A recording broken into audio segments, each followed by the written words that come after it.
Hi there, I'm Roux. Welcome to my video. Today we're going to explore the not-so-known subreddit of JustNoMotherInLaw. It's a subreddit where people go to vent about their terrible in-laws. The worst stories are the ones where people are like going into labor and they're like, yeah, actually, labor is not a spectator sport. You know, I'm sitting here and I'm exploding my body and pooping out a new human, and then they're like, in-laws are like, actually we're coming and you can't stop us, and they have to like legit get like some security to stop them. Like, it's nuts. It's crazy. It's not only about mother-in-laws, by the way. It can be a little confusing, but it's also about it's just when people have terrible people they're related to, either biological or by law or by any means. I guarantee you it's a juicy.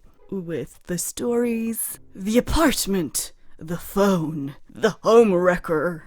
This video shout out goes to David D. Edwards. With your comment, you are a fantastic narrator. Very likable voice. Subbed. Well, thank you. Welcome to the bunch. Let's get started. The apartment. Mother-in-law wants me to kick my friend out so she can live in my apartment for free. My mother-in-law lives in a rented apartment, and recently the landlord told her she has to move out in a month because he has decided to sell the apartment. So now mother-in-law has to find herself a new place to live. Of course, that's a big task. It's not very easy to find an apartment that's both affordable and that suits you. My wife and I would be willing to help her, but mother-in-law has decided that she wants to live in the apartment that I own. When we got married, I moved in with my wife because she had a house. But I also own a one-bedroom apartment that was left to me as a heritage from my parents. And now mother-in-law wants to get in there, and most importantly, for free. Because we're family. I said, hell no. First of all, because it's already rented out. A good buddy of mine lives in that apartment. He has been living there for over 5 years now, and he pays me a decent amount of rent every month. When mother-in-law heard about it, she was like, so what? You're the owner. Throw him out. No, mother-in-law, I'm not throwing him out. We've known each other since we were children. He has stayed with me through thick and thin, and I would never, ever just kick him out in the streets because you want to live there instead. Not happening. And also, she wants to live there for free. She would pay the utility bills, but she wouldn't give me any rent money because we're family. Sorry, what? Who does that? Even if he wasn't my friend, why would I choose a tenant who won't pay me a single coin over someone who pays me regularly and adequately? What planet are you from, mother-in-law? So I told mother-in-law to forget it. She is not getting to live in my apartment. First, because it's taken, and second, because I'm not a charity. That made mother-in-law mad as hell. Seems like in her head she had already counted on it and wasn't even looking for other places, because for some reason she was sure I would agree. Well, I don't. She called my wife and talked shit about me for at least half an hour. She was like, the apartment is perfect for me. Your husband needs to sort out his priorities. Family always comes first. Family always comes first. And only then there are all kinds of friends. Friends are nothing. Basically strangers. How can you let somebody live in there when me, his mother-in-law, will have nowhere to go soon? You don't take money from family. It's a golden rule. Everything is free for family. Nothing is free in this world. Literally nothing. You can't even get your face punched for free. Everything has a price, and if we're talking about family ties, my friend is much closer and more dear to me than my mother-in-law. I couldn't care less if she lived under a bridge from now on. That's her problem. My wife told her that the apartment belongs to me, and who can and can't stay in there is up to me. Mother-in-law is a grown-ass woman and should be llooking for a living place herself. It's a good thing your wife backs you up. It would be one thing if she was like, oh my god, I have nowhere to live. Please help me. Can I just chill on your couch for a little bit?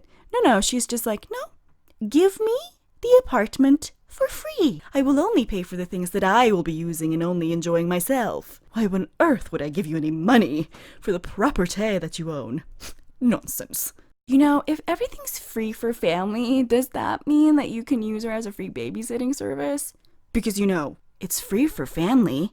That's the golden rule. The phone. Why can't dear husband give sister-in-law his phone? So we upgraded our son's iPhone and I got his old one.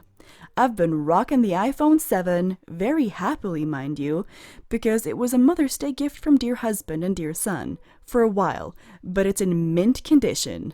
I've kept it very, very nice.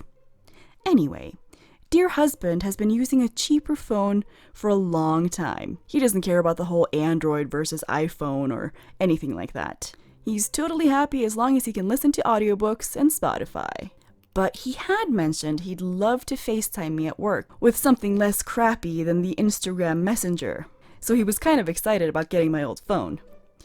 We got everything settled and switched over and things are fine. Welp, sister-in-law just turned 19.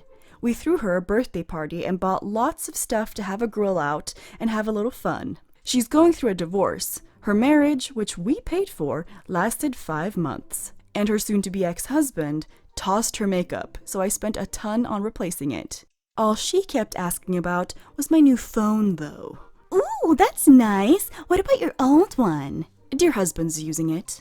He doesn't even care about phones. Do you think he would give it to me? No, I don't think so. He just got it. I hoped that would be the end of it. But boy, was I wrong.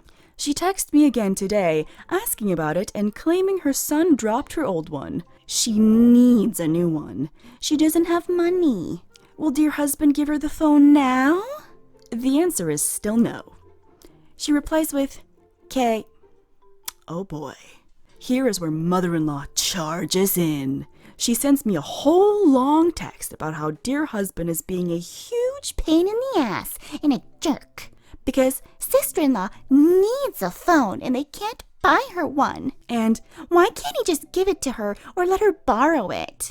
So I respond, he bought it, he's using it, it's his. We can't afford to buy her a new one either. Sorry. Now it's, you're both so selfish and unreasonable. And you would let a single mom go without because you can't share? And I ask if she wants his old phone. It's nice, but it's not an iPhone. Nope, she wants my old phone. That's the one dear husband needs to give her.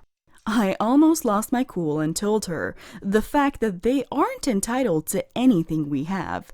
Or maybe point out sister-in-law never leaves the house anyway, so why does she need a phone? Or maybe why doesn't she get a job and start buying her own things? I just stopped responding though. I'm so floored at this whole situation. They really don't see why dear husband shouldn't just give up his things for the golden child sister-in-law. The poor man has been treated this way his whole life.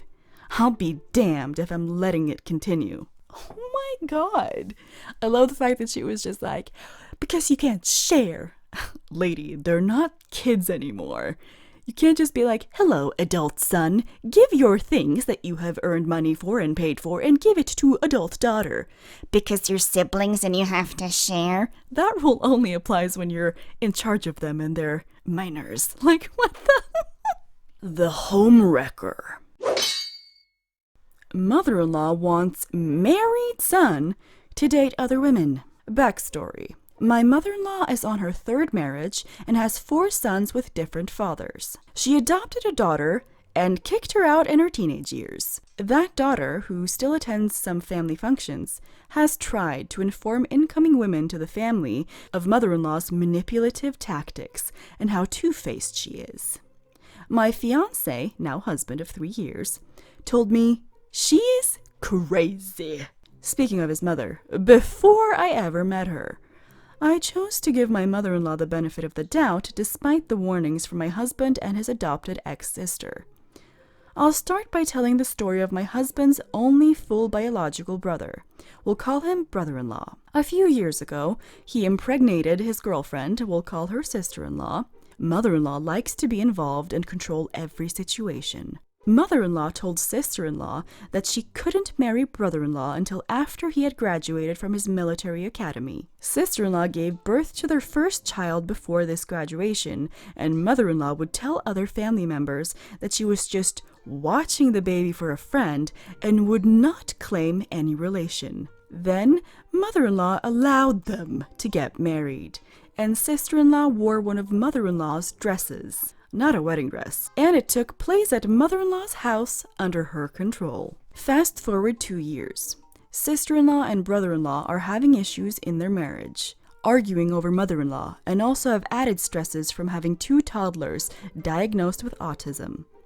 At this point, mother-in-law steps in and counsels brother-in-law to start dating and seeing other women. She says things like, "The era of sister-in-law is over, and sister-in-law will have to get a job now to support herself and those kids." She has also said sister-in-law hides behind her kids, just because sister-in-law has better things to do than travel 2 states to be insulted to her face by her in-laws. Mother-in-law to this day, years later, encourages brother-in-law to date other people and tells everyone else in the family that he should date others as well.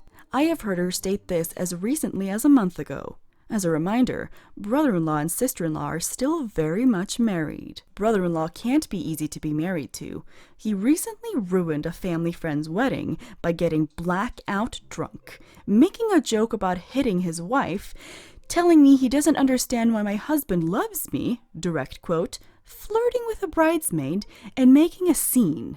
Mother-in-law made endless excuses for him, and I'm not sure if anyone told sister-in-law about his behavior. Mother-in-law is also terrible with her grandchildren. While I was at her house during my first year with my husband, she did not watch the toddlers at all. Her grown mid-20s sons were playing soccer outside, and her then 3-year-old granddaughter got hit in the head with a soccer ball.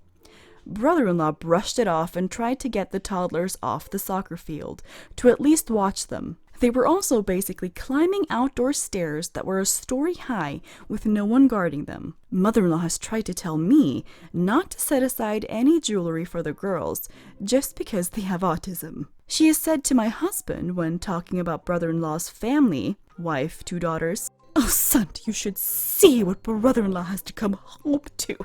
So sad." Because my husband and I are more independent and don't listen to her or allow her to control us, we have had problems with her. She threatened not to come to our wedding, which we both shrugged at, not really wanting her there.